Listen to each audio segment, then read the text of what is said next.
Welcome, dear viewers, to another episode of On Two Wheels. You will notice we are starting in a dealership this time around, and there's a reason for that. A lot of people start their motorcycling lives in places like this because they come in, they want to get a motorcycle, and they gravitate towards bikes like these. Super sports. Because they are so sweet. Look at them. I mean, they look like they're going really fast just sitting here. Exactly. So, this episode we're going to experiment with the many stages of sport bike ownership. In this case, we've started here.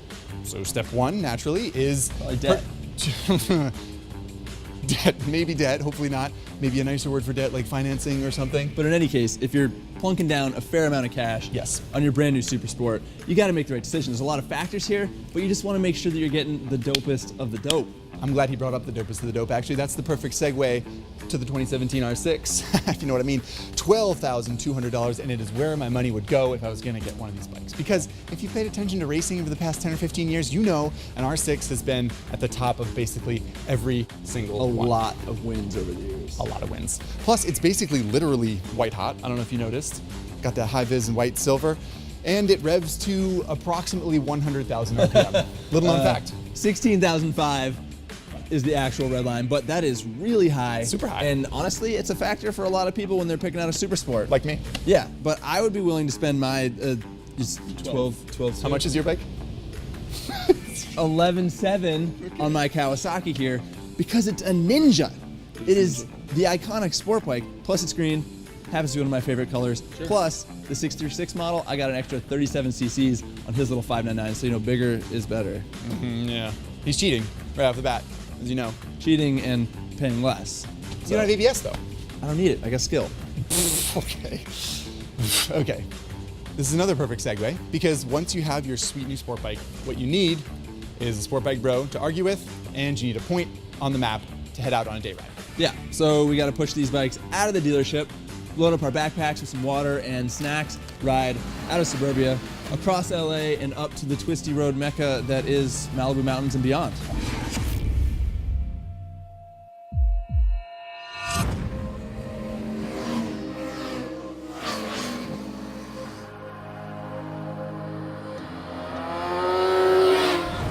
All right, man.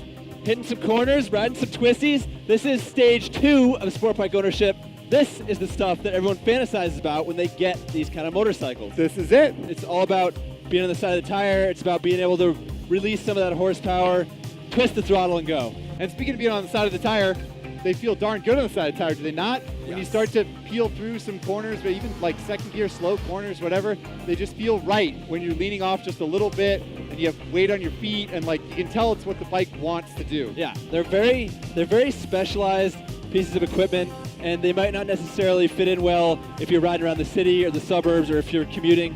But once you get them in this environment and being able to open the throttle and rev the things out, like obviously R6 especially is not making a lot of power down low. Yep. But like when you can finally breach 10,000 RPM and you get an inline 4 engine singing, it is definitely exciting and satisfying. Yeah, it's wicked. We should say also that we rode these bikes on a racetrack. Yes, we did. Because you can't really experiment with any sport bike's full potential on a road like this. Not responsibly, anyway. Yeah, I mean, that's very much what these things are, is race bikes with lights. And the fact is, we have both ridden these bikes on the racetrack, and we've raced their predecessors. You raced an early model R6. That's true. I raced an 09 ZX6. And we should tell you guys, because you probably want to know, that having ridden them both recently at Truckwalla, they're extremely comparable. I'd say we have to give the nod a little bit to the R6.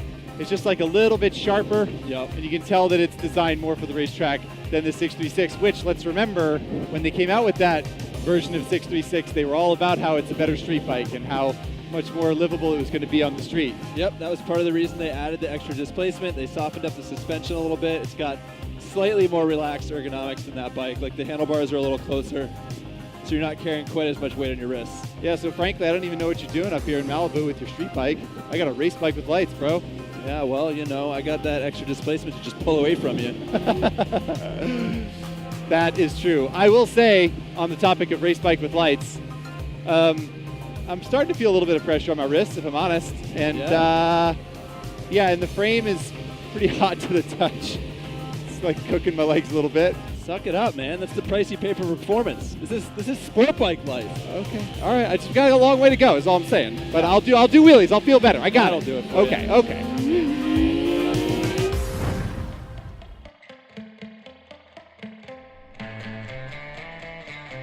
Unfortunately, twisty roads don't last forever. The realities of a road trip mean slogging across some landscapes that are straight and bumpy and monotonous, even if they are pretty.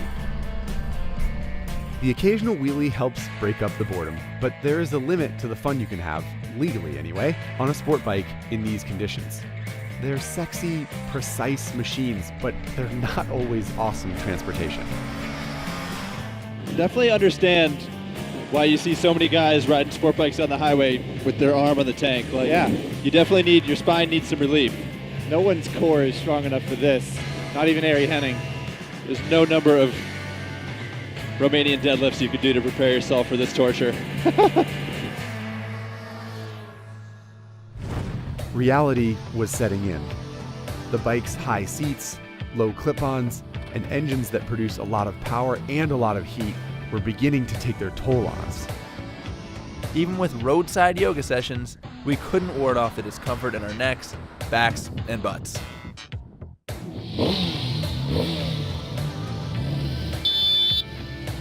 Was that Johnny Ray leaving the pits, or was that Ari Henning? So hard to say.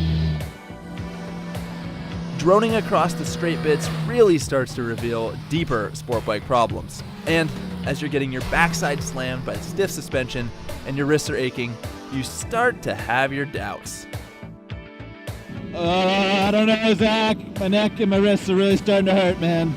Yeah, I'm tired of this. I mean, as you're getting hammered by bumps through stiff sport bike suspension and your ass is aching and your wrists hurt, I mean, you're starting to doubt if you've made the right decision. You went out and dropped a bunch of coin on this high-performance machine, and at this point in the game, you're at the stage of doubt. I'm not sure what stage number it is, but yeah, that's what you're getting to. Like a little bit of remorse and regret. Starts to creep in. You're like, that dealership was full of other motorcycles, and you got drawn towards the sleek, aerodynamic, sexy sport bike, but You're just not sure anymore. That's what it is. yeah. The one good thing about sport bikes is like you don't have a whole lot of range, so you get to stop and stretch every once in a while, but let's go find a gas pump and reassess our situation. Yeah, I like it. I don't know, Zach. We've done everything we can. We stop and take rest breaks every 30 miles. Yep. We stopped and did yoga, stretched our necks and backs and everything else that's aching. I mean, we just had lunch. We got full tummies. We should be totally satisfied. But these bikes are just miserable to ride. They're not street bikes, are they? No, they're not. I mean, all signs are pointing towards us having reached another stage in motorcycle ownership. You know what it feels like to me? It feels like we've gotten to the final stage of sport bike ownership, where we don't ride sport bikes anymore. Maybe you think? Yeah, I hate to admit it, man, Yeah, but it's painful to ride. What about this thing? It's got an enormous MotoGP radiator. It's cooking my. I think I'm sterile actually now. The frame is hot to the touch. Yeah. And it's a torture rack, man. Yeah, I mean, we did learn that the R6 is literally the sportiest of the super sports. And we learned that the ZX6 is a marginally better street bike. I mean, It's got softer suspension, so it's not rocking your skeleton. It's not as far of a reach to the handlebars. It's got a lot more mid-range, and it's not so hot that it's just cooking your boys all the time. You're basically on a sport tour.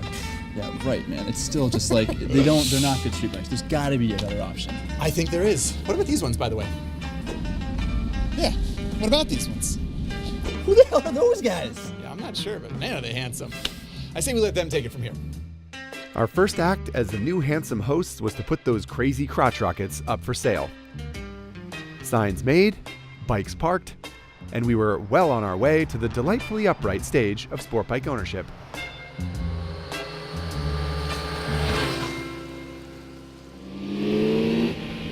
Oh, so much better. Yes. What we have here, ladies and gentlemen, is Kawasaki's very own Z900. And Yamaha's now iconic FZ09. And Yup. what they are, obviously, is taller and more comfortable. So much more comfortable. They have larger engines with more torque.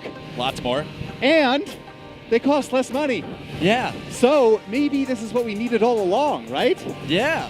But there's a very important piece to this puzzle, which is that if you're a recent sport bike owner and you just got rid of your ZX6 or R6 and got one of these bikes, you're probably thinking, oh no, what have I done?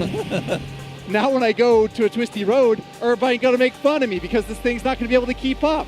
Yeah, so the important question that we want to answer for you is, do these naked bikes still hold their own in terms of sporting potential? And that, dear audience, is a question we're willing to answer for you and for science.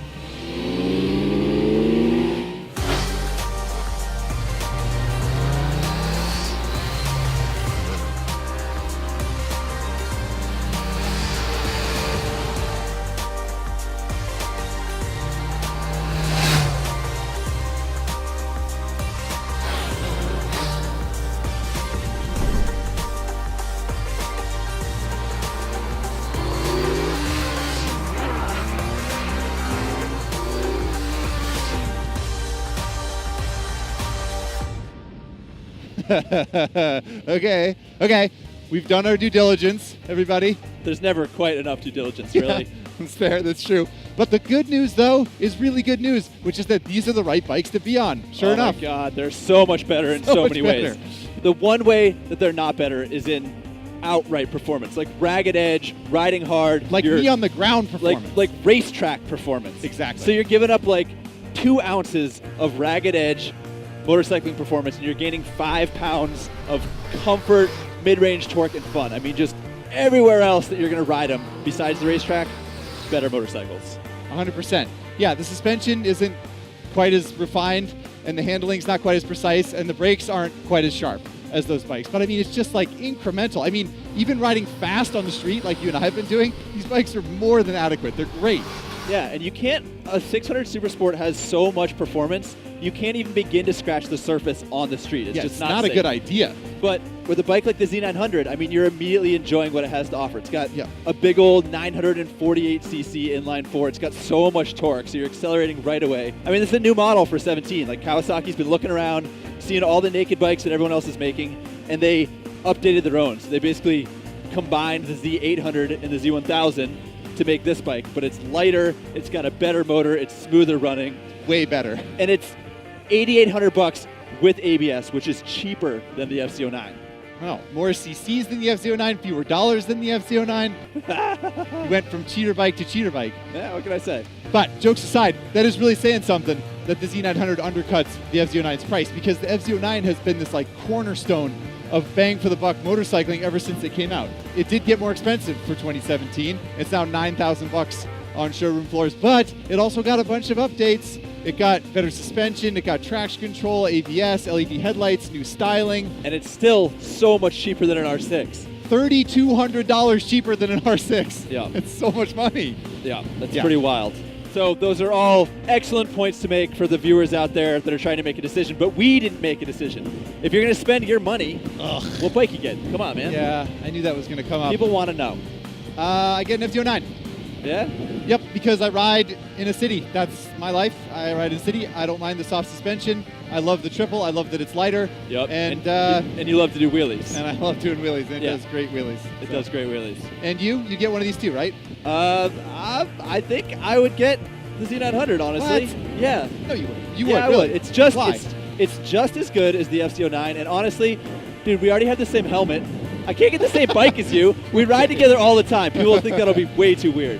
Okay, fair enough. All right. Well, the bottom line is, if you get either one of these bikes, you're probably going to be happier than you would be on a freaking sport bike where you'd be leaning on your wrist and getting your nuts cooked. Yeah, and if we could get away around this lumbering van with the camera on the back, we might actually make some time. I've got high hopes. Go for it. Do it.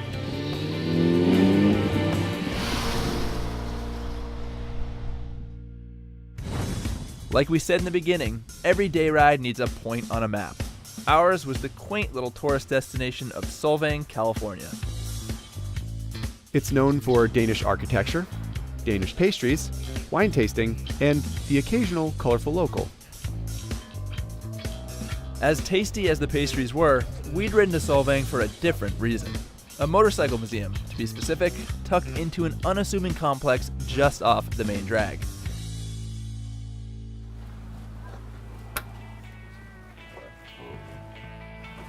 Smells like a vintage museum. It's not exactly the Barber Motorcycle Museum, no, but For a couple gearheads like us, it was all we had hoped for and a perfect reason to take the ride. Is this the 2017 Indian Chieftain? No, it's the 38. They've just done a really good job at maintaining the traditional The soupy appearance. fenders. Check this out. This is damping. Friction damping. Yup. They're just like, moving around too much, just tighten stuff down. It's a small collection, but man, are there some historic sport bikes there. There's a Britain V1000, a Kawasaki H1R, a matchless G50, even a Norton Manx. Shoot, we even saw an Ariel Square 4. Not the only Ariel in the house. All right, so we are cruising around this incredible motorcycle museum, looking at all these legendary bikes, these iconic sport bikes. This is an NR750, guys. This is a proper icon. Yeah. And starting to feel a little bit guilty, like you might have flamed the R6 and the ZX6 for being bad street bikes. Basically, we're realizing we're doing exactly what we told everyone not to do, which is lust over sport I mean, they bikes. look so cool. They're really cool. I mean, we don't want to live in a world where sport bikes don't exist. That's what we're realizing, that every other motorcycle has to have something to look up to, right? Yeah, I mean, we need sport bikes so that manufacturers have a reason to make more power, to make better brakes, to pursue better suspension. Like, we need it because having that technology is the reason that the Z900 and the FZ09 are so good. Indeed. Not to mention traction control, ABS. Those are the kind of things that advance and get more refined when people try to go as fast as they can around a racetrack. Yeah, so, this episode might have been a little bit of an on two wheels PSA warning Yeah. people about the realities of living with a super sport on the day-to-day. But if you want a sport bike, do it.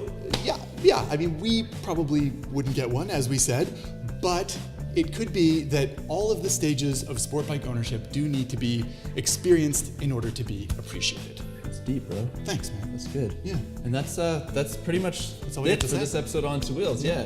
Hope you guys enjoyed riding along with us. And if you did, you should subscribe because Zach and I do this kind of stuff all the time. Motorcycles are our jam. We'll see you on the next ride, everybody.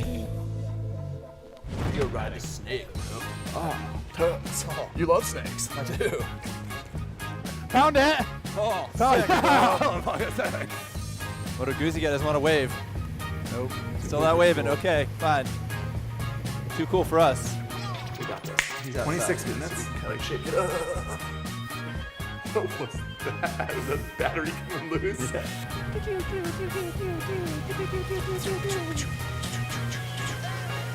Wave back. No wave at all. What the? the hell's up with that? Hayton! Try and extend an olive branch of peace to the scooter rider, and he shuts me down. I know. I'm gonna go back and kick his ass. That's exactly what we need.